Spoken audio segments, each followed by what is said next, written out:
Assalamu alaikum wa rahmatullahi wa barakatuh. Akka jirtan hordoftoonni keenya hundi keessanuu. Ashama harka fuunee akkam nagaa jirtu. Prank maaliif nu hindalayne jedhan namni hedduun koomanta jalatti. Sooman. Yaa dhugaa pranki nuuf dalagaa kan jedhu koomantii hedduu argatiin jira samoonii jechuudha. Keessaanis namoonni tokko abdii pranki nuuf dalagaa pranki akkana dalagi jedhanis kan yaadanaaf erga inni jira. Pranki jechuun dalaguu silaaf nama dalayne pranki fi wantoota tokko dalaguun salphaa ture garuu sooma yeroon jechuudha. Kanaaf prankiin ammoo soomana jechuun tokko sooma jechuun afaan Amaaraatti yoo deebiste soom jedhama. Afaan Oromootti sooma. Soomana afaan Oromootti. Soomas akka huguntitti hundattu garagara akka loqoda Oromiyaa keessatti amma nuti biratti sooma kan jedhamu. Gara keessan qofatti soomana jedhama. Bakkee birootti hundattu sooma jedhama. Kanaaf atis akka sirreeffadhu. Sirreeffadhu akkuma bakka hundattuyyuu sooma jedhama.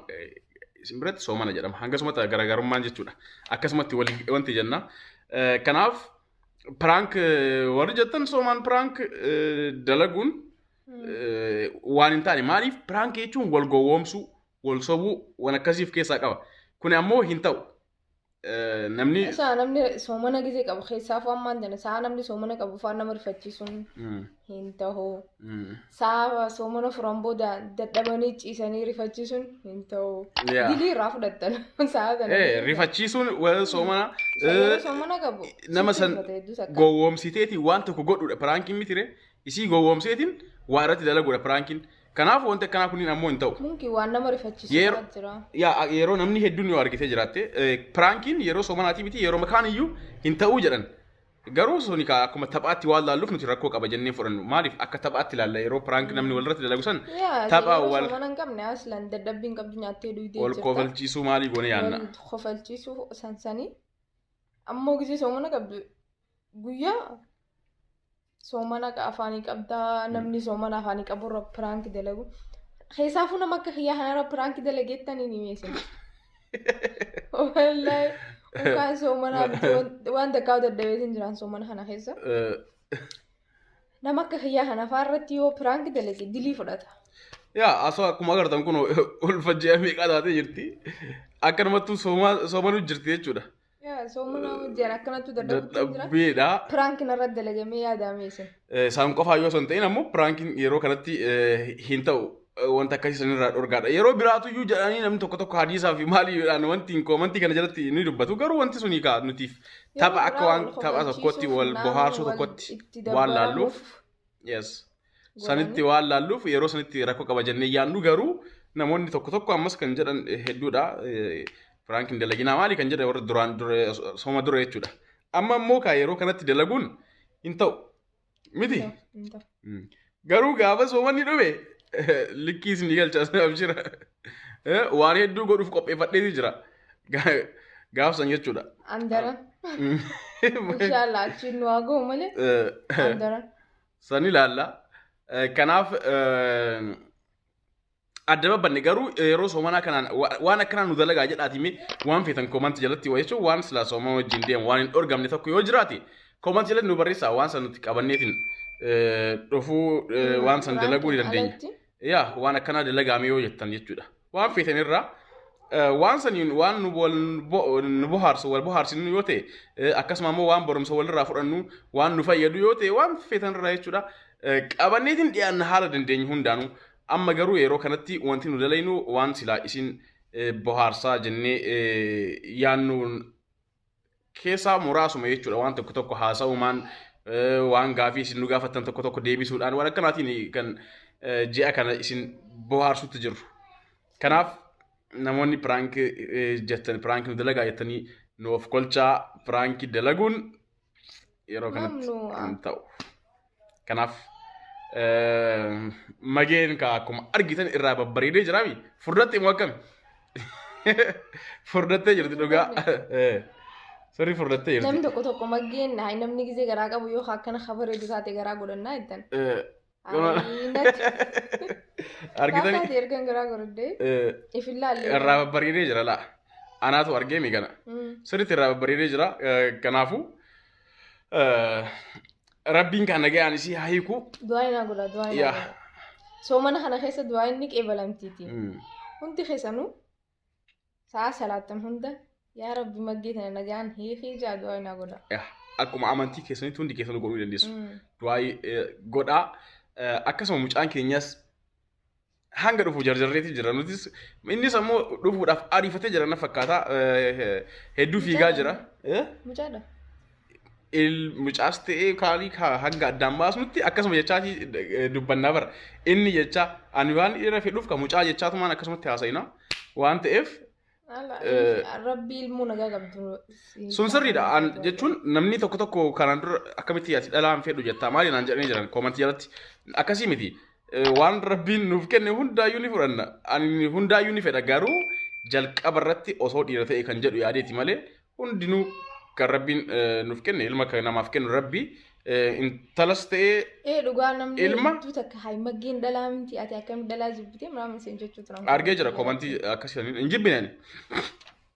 Dhalaa akkamitti jibban jibbine haati xiyya dhalaa miti obboleeyyan hin qabu hedduu jaaladha malee jalqaba irratti ka fedhuudhaan jalqaba irratti dhiira fedhaa jedhee sun bar fedhii kiyyaa fi hawwii kiyya malee kan rabbiin naa kenne hundaayyuu alhamdulillah jedheeti fudhadha akkamitti hin feene. Kanaaf namoonni akkasitti yaaddan sirrii miti. An akkasitti yaadne. Ilmi ilmaa dhiiras ta'ee dobras kamiyyuu ka ta'e kan rabbiin namaaf kenne hunduu tokkuma abbaadhaafis haadhaafis jechuudha. Walqixa. Kanaafuu ani fedhii kiyyaa fi hawwii kiyya kan jalqabaa akkana ta'uu qaba jedhee waan yaadeef. Kanaaf namni gara biraatti no namni gara biraatti fudhatan nuuf kolcha. Namni hedduun akkasitti aaree jira. Argee jira koomantii hedduu argee jira akkas jedhan. Akkamitti dhalaa jibbita jedhan. No dhalaan jibba akkamitti jibba maal ta'atan. Namni kamiyyuu abbaan kamuu waan hawwu qaba yeroo haati manaa isaa ol fooyte yaa rabbi dhiira naaf godhi ka jedhus jira. Anis akkasitti yaadeeti yeroo isaan lakkuudha garaa qaba jedhanii piraan kana godhan san mageen lakkuu garaa qaba jettee akkasitti yeroo piraan kana godhu san sanuu dhalaa lama lakkuu garaa qaba naan jette santu wanti na jedhe maaliif ka'an ka eegaa ture dhiira osoo dhalaa takkaa fi dhiira takka lakkuu garaa qaba naan jette hedduu gammada yeroo sanitti garuu dhalaa lama yeroo naan jettu akkamitti jedhee qonna rifachiise maaliif ka eege dhiira innis ammoo lama osoo hin ta'in tokko yeroo dhalaa takkaa fi dhiira takka jennaan uni gammadee nagarre. Akkasii dhalaa takkaa fi dhiira takka taanaan hedduu gammachuu qaba malis laa ta'e. Wanti qaba. Kanaafuu namni hedduun akka biraatti na hubatan waan ta'eef sirreessaa akkasitti hin yaadina. An akkasitti yaadne. Maal jetta gaa? Dhugaa isaati. Akkasuma anis ni beeka akka inni jibbiinsa dhalaaf osoo hin tahin waan inni dhalaan fedha jeef innis dhala.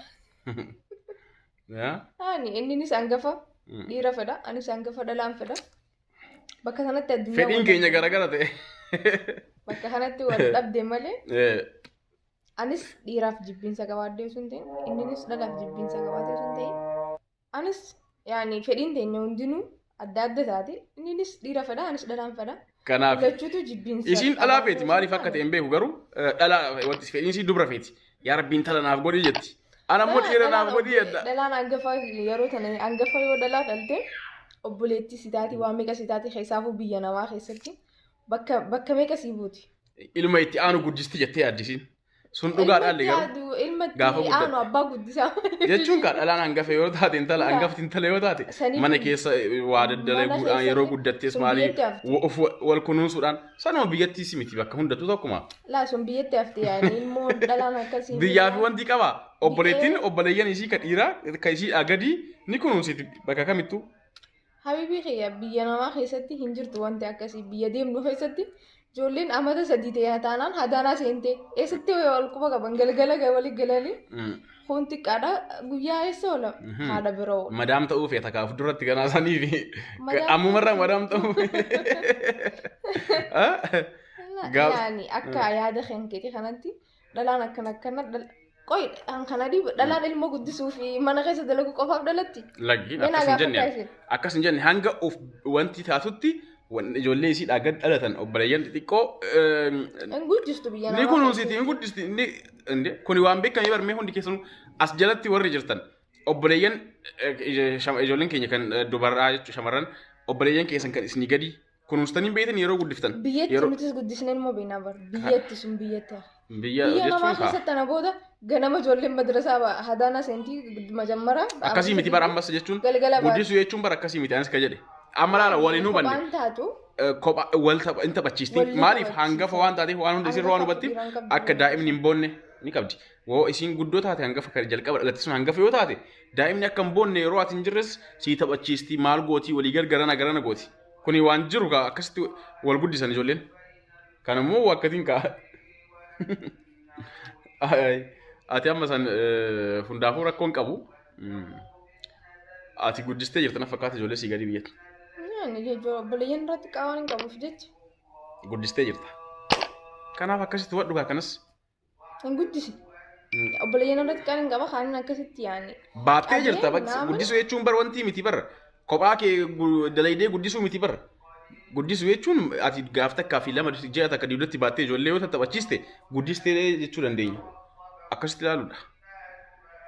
Haasii taatu amma. Haasii taatu. Haanaa taatu mee dhiisaa isinis. Kanaafuu namoonni yaada piraankii sanarratti kaasnee haasoyne piraankiin yeroo kanatti hin taatu. Yeroon piraankii fi wantoota tokko tokko ni dhufa suutumatti jechuudha. Ammaaf garuu waanuma kanaan wal bohaarsina yoo isinitti kan tolu ta'e jechuudha. Laayik gootan yoo isinitti kan tolu ta'e yoo isinitti kan hin tolle ta'e ammoo diislaayik gochuudhaan wanta gochuu dandeessan rakkoon qabu namni hin barbaadin namni hin jaalatin jechuudha.